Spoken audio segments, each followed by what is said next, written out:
আমি বিএনপি হিসেবে এখানে আসিনি, আমি কোনো দল রিপ্রেজেন্ট করছি না। আমি রুমিন ফারহানা, বাংলাদেশের একজন নাগরিক। আমার তো অধিকার আছে প্রতিবাদ জানানোর, আমি সেই প্রতিবাদটাই জানাতে এসেছি।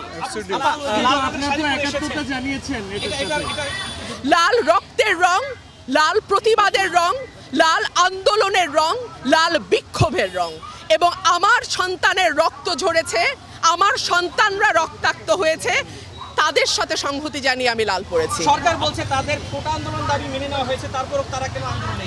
সরকারকে বুঝতে হবে গত 17 বছর তারা যে অত্যাচারের স্টিম রোলার চালিয়েছে, বাংলাদেশের মানুষকে একটা সেকেন্ড ক্লাস সিটিজেন বানিয়ে রেখেছে, দেশটাকে তার নিজের বাপের দেশ বানিয়েছে।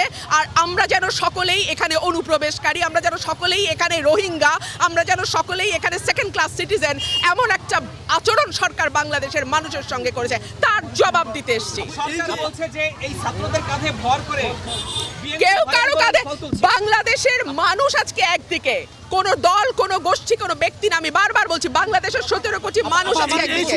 জামাত শিবিরকে নিষিদ্ধ করে, এটা আপনি কিসের সংকেত মনে করছেন?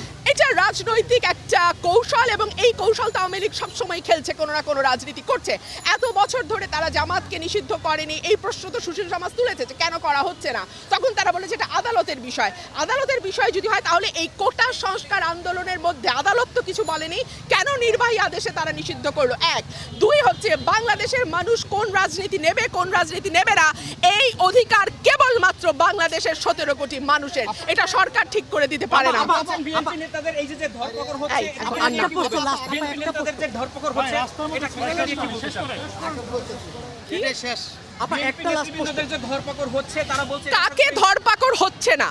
বিএনপি নেতাদের ধরপাকড় হচ্ছে, আমাদের বাচ্চাদের ধরপাকড় করছে, আমাদের নিরীহ জনগণকে ধরপাকড় করছে। ধরপাকড়টা করছে না কাকে? গণগ্রেপ্তার করছে, সাধারণ মানুষকে গ্রেপ্তার করছে। কাকে করছে না সেটা?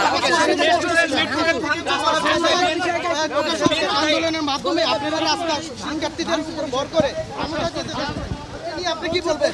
বাংলাদেশে কে ক্ষমতায় যাবে, কে ক্ষমতায় যাবে না, এটা নির্ধারণ করার একচ্ছত্র মালিক বাংলাদেশের জনগণ।